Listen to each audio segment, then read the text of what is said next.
Ladies and gentlemen, please welcome the former IBF female welterweight world champion. It is, of course, Miss Ivana Habazin. Ivana, welcome back on the show. Thank you so much. It's nice to have you. Hey, it's nice to have you. So, Ivana, first things first, Happy New Year to you. How was your Christmas and what did you get up to for New Year's?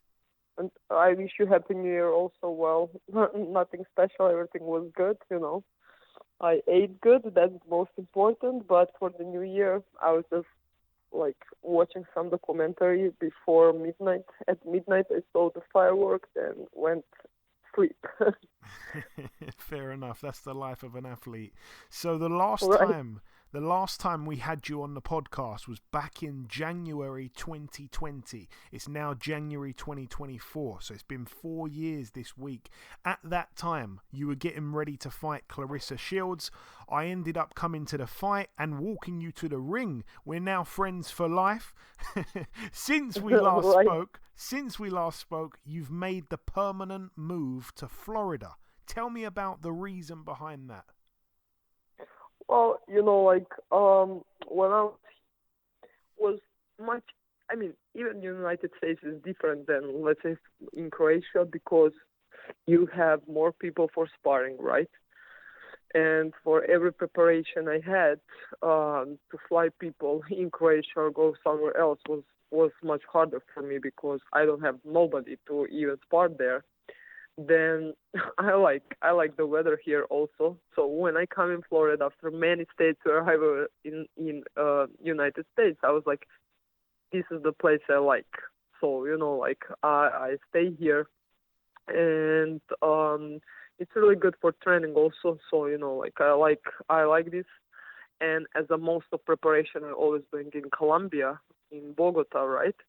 So it's very close. I don't need to travel anymore 20 hours. Now I have direct flight in 3 hours. Nice. So everything is good. Everything's good. And you mentioned training there. Obviously, the last time we had you on, you were training under Eddie's brother, Steve. What's your training situation now, Ivana? Well, I have, right now I'm training with Gary Clark here in Florida, but still, for my fights and for advisor stuff, right? That's what I'm always use. I work with James Bashir, but also when I'm in Croatia, and for this fight also because I will need to be in Croatia few weeks before the fight, and I was now in Croatia for more than 4 weeks. I trained with my first coach, with who I won 2 world titles. So he's going to be part of the team also now. Excellent. Good to hear that. And since the Shields fight, obviously you've had 3 fights in 3 different countries. The biggest of the 3 fights was when you travelled to the UK to fight Terry Harper in May, just 8 months ago. You only had about a week's notice for the fight, and you pushed Terry very close in that fight, Ivana. Right. Well, that's according to viewers, right? I get a lot of messages, but according to judges, they didn't see the fight that close, what I don't agree. But listen, I'm sure if the fight was somewhere else and you have the promotion, if I had the promotion, then she will have the same result. But that's what it is. That's boxing, right? If you go somewhere in hometown, you need to knock the people out. Yeah, no, I understand. And now, please just let the listeners know the situation, because I know it's very political, but let them try to understand the situation. Sandy Ryan obviously won the WBO welterweight world title back in April. She then fought Jessica Mccaskill in a unification. The fight ended in a draw. I think a lot of people felt that Sandy Ryan won the fight because she didn't get the decision. People wanted to see a rematch. But this would have meant that you'd have kind of been mistreated, really, if you just sat on the side and watched all this go on. But help the listeners understand your position, because initially people were a little bit confused. They wanted to see that rematch between Mccaskill and Ryan that we're now not going to see. Right. So, in October 2022, right, I won WBC silver belt. And after that, I became mandatory I also became mandatory on at the WBA. So they put me as official challenger. So WBC has the first call, right? And they call for negotiations. Um in this negotiation period, there wasn't talk one like we even tried to contact Matchroom. There wasn't answer from their side, nothing. Well, then was called for the purse bid. We went for the purse bid. We supposed to, well, we was in some negotiations with the people from Middle East, right? That's why we bid the amount because we was promised we're gonna get that amount. But at the end, that didn't happen. So that I don't use the bad word. They, F us, right? So we needed to pull out from purse bid. But in the meantime, what I want to say, the mandatory negotiation period was called in November 2022. At that time, Jessica had all the belts. Only she did not have IBF belt. So when we supposed to negotiate for all the belts, right? Soon after this mandatory negotiation period, she lost WBO belt. So WBO decided to strip her, what is very strange, to be honest with you, because I think somebody else was working on that, meaning Matchroom, right? And then they get WBO belt for Sandy Ryan and then schedule the fight for April. So even in our negotiation and purse bid, there wasn't WBO belt anymore, right? So we had this purse bid in February. We won, but we couldn't make it. If we knew we can get more time, like for example, Metro was asking more time to schedule the fight, all these things. We didn't know we can get this, so we didn't even ask. We was going by the deadlines, and in the deadline we couldn't provide what we should do. So we said we can't do it. They said, okay, you defaulted, right? So Metro was second in line. They took the fight, and they sent us contracts out in March. According to Rick and Jessica, they signed the contract. I signed the contract. In meantime, Sandy Ryan won the WBO belt. So after Sandy Ryan won the belt, from I think May 5th or something like that, Matchroom didn't answer or any call, nothing. So we was like, when is the date for the fight? Because they gave us 2 dates, June 17 or June 24. They also didn't send the contracts to the WBC. WBC gave them the deadline May 18. On May 18, they didn't send the contract because they didn't want to do that fight. I think they already had the plans, right? But as I knew on May 19 that there is no fight, so Matchroom defaulted also, but they don't want to say that, right? As I know, on May 19 there is no fight. When they came to us on May 18, I knew there is no fight. When they came to us on May 19, when Cecilia got sick, the funny thing is, like, when I saw Cecilia sick, I called Charles, and I said, Charles, they're going to call us 100% for Terry Harper. And 2 hours later, Charles calling me and saying, hey, they call you for Terry Harper. And I was like, okay, let's do it. I think I can beat her, right? But the only reason was if I keep my mandatory in 147, because I'm going up. I'm doing you a favor, right? And that was the only thing. They say, yeah, everything's gonna fine. We're gonna do the Jessica fight next, blah, blah, blah, blah, blah. Well, I went fight Terry Harper. After flight 48 hours, I was on the plane in the airport. I even came and said, hey, listen, Eddie, is that your thing that you wanted to F me up? So I traveled 2 days. What was crazy, to flight to UK, like 8-hour flight, right? And after that, okay, I think fight was much closer than the scorecard says. I lost on the points, and okay, good. At the end, like sanctioning bodies keep me officially mandatory and challenger, right? Right. And we were thinking, okay, now should be Jessica fight next. When they do it, blah blah blah. But what was June when they announced that Jessica is fighting Sandy Ryan.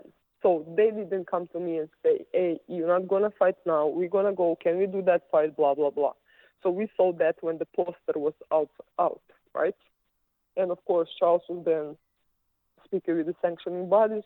Listen, okay, they asked for exception. You gave them, but I'm waiting this from November, right? I earned my position. And then WBC said before the fight happened, so I think that was in August, official letter to the matchroom and to my team that winner must fight me next. The result was draw, so the winner for the WBC still is Jessica, right? She's keeping her belts, and that's why I was next now in the line for second time, and that's my turn. You understand? I was working for that fight, and I was waiting for that fight. Yes, I can say Matchroom came in the meantime because they call and said that's the really fight they want to do. They want to do the rematch. They offer me step aside money. What is shameless? What they offer me? What is disgrace for somebody who is in boxing? You know, like I don't want to even say amount because it was disgrace. And I said no. Like I want to fight for the belt. It's not about money here. I was willing to negotiate it with them, but if they pay what I think I deserve, and what wasn't crazy amount, they didn't want to even think, they didn't even come back, and nothing. They complained, oh, I didn't want to negotiate. Well, there was this now second time negotiation period with Jessica. They never answered the calls. They didn't want to discuss nothing. When was the time for the purse bid, they didn't even bid. So we won the purse bid, and now we fight scheduled for April 20 this year in Zagreb, Croatia. It's such an interesting situation because obviously even Jessica has in the past said some pretty strange things about Matchroom, how she's not really happy. Then she ended up turning around saying, oh, actually, I'm sorry for the comments. But it's interesting because it really does look like obviously they just want Sandy Ryan to be able to pick up all the belts. I don't think they care too much about Mccaskill, and I think that's probably why they ended up not bidding and why the fight's going down in Croatia. Yeah, let's talk about it. Obviously, it goes ahead April the 20th. Finally, after all the waiting, you were ready a year ago for this fight. It goes down in Croatia. You'll be challenging Jessica Mccaskill for the unified world title. She still holds a couple of the belts. Firstly, how happy are you to bring this fight to Croatia?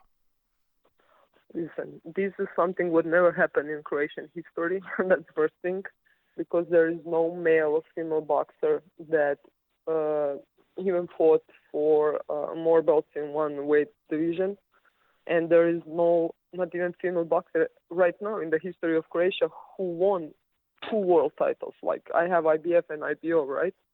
But we always have the boxer who has 1 world title. So like that's like really big, and I was really surprised because from my announcement.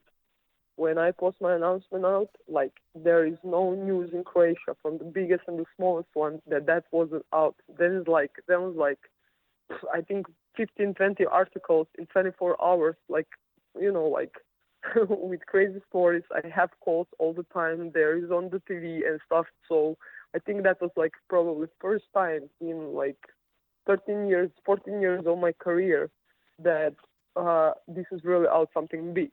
So I can say I am really surprised because till now, my story. I don't want to go from the beginning. It was hard because I never had promoter, I never had TV. I didn't have sponsors like for 8 years.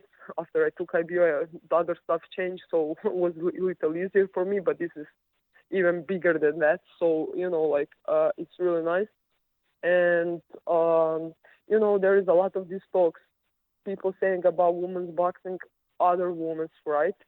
They're changing something. That's bullshit. Nobody's changing nothing because they are happy with the amount of money they are getting for. Yes, you're talking, but you still have promoters or something who's going to put up the money. Actually, right now, there is in the world probably 8, I would say 10 fighters, women fighters, who can really live from that. Everybody else struggling. And, I didn't even realize how bad that was. Before, like when I was on the WBC convention in 2022, right?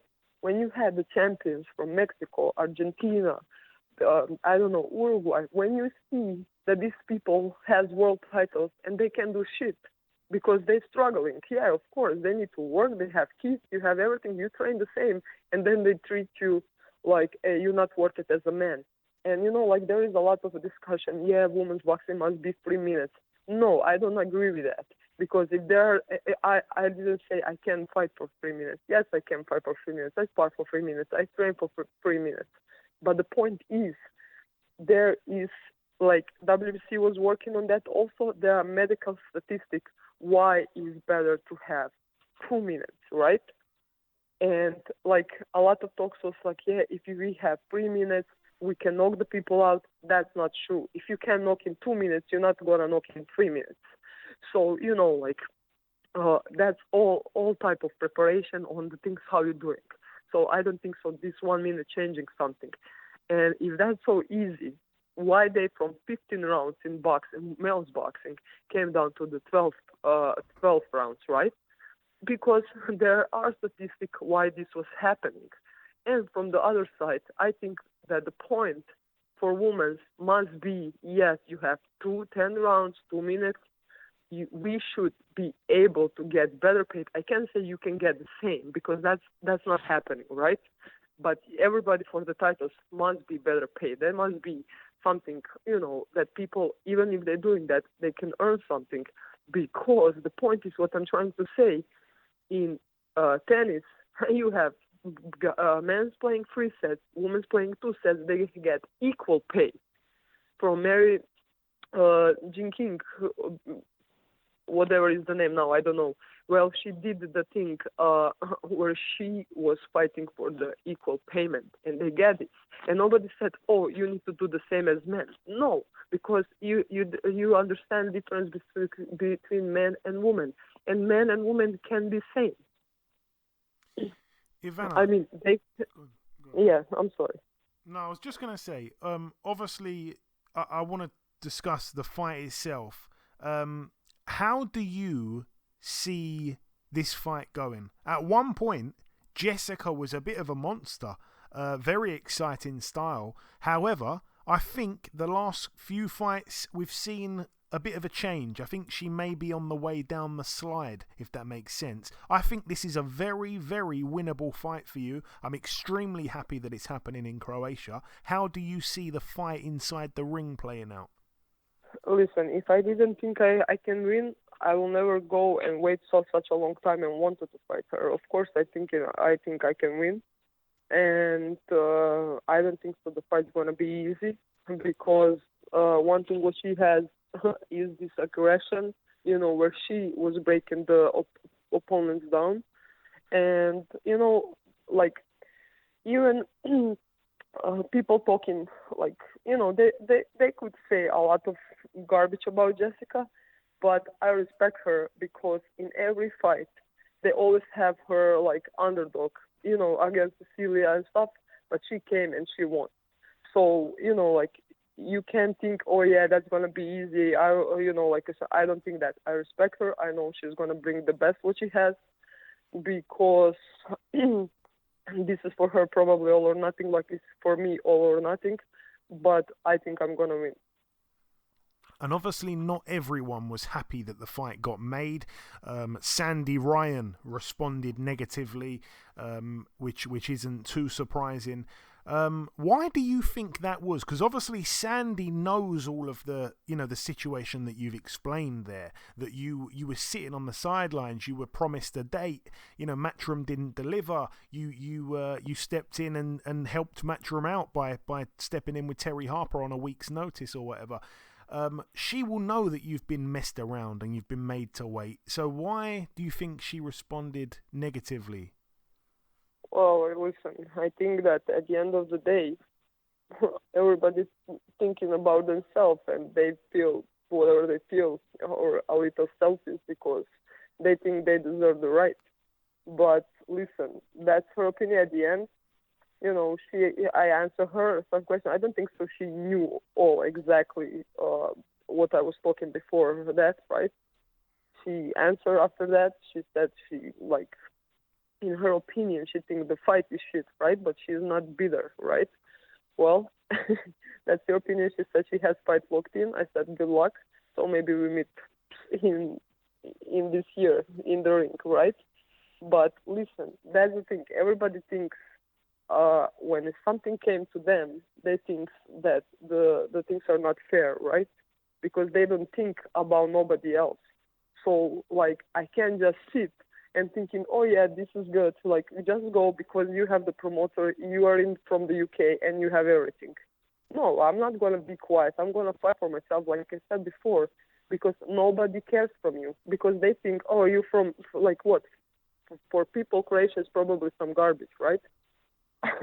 So that's how they try to treat you. But if you let them to treat you as shit, then nobody's gonna respect you. And I think that's why they don't like me, because I will always first respect myself, and I'm not going to let you to deal with me like I'm nobody, because I suffer so much more than they did.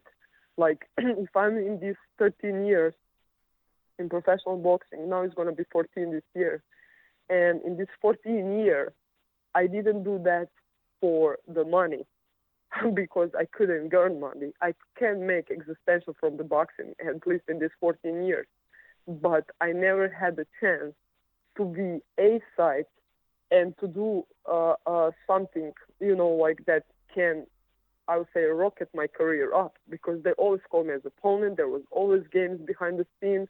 You can't do normal preparation. They're changing this, they're changing that. Listen, this is probably the first time in my career that everything can go 100% perfect.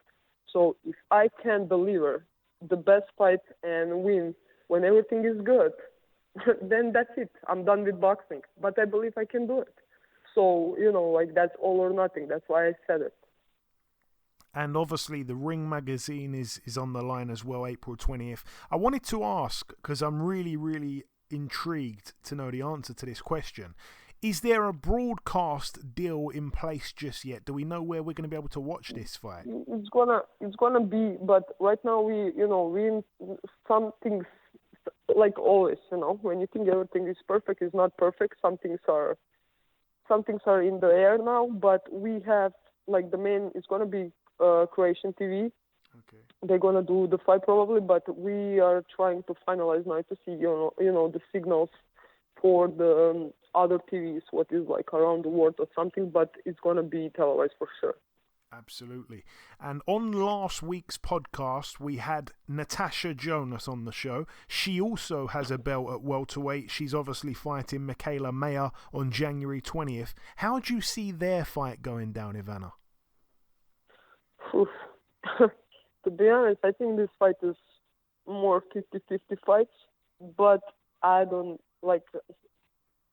think so that according to last fight I saw Michaela Mayer when she fought in division up, that she was that good like she was in her division before, right? So and still Natasha, is not that young anymore, but she delivered good fights in the last fight she had in welterweight, in super welterweight. She destroyed Candy White, right? And Michaela Mayer is coming to UK, so I would give advantage to Natasha Jonas by point. Yeah, I think it's going to be a good fight. But I agree with you. It's a close one. A lot of people are very confident in Natasha, but I think it's going to be a really close fight, that one. Just before we wrap it up, Ivana, I just want to say, if you've got any closing words, if you want to sign out with a little message before we end the interview, say whatever you like, my friend. Well, I don't have too much. I just want to say Happy New Year for, everybody who listening us, who follow us, and I hope everybody's going to have the best year. There we go. Short and sweet. Perfect message. Ivana, it's always a pleasure speaking with you, my good friend. Thank you for your time. Best of luck for April the 20th back home in Croatia. I will definitely be watching it, and we'll speak again soon. Thank you so much.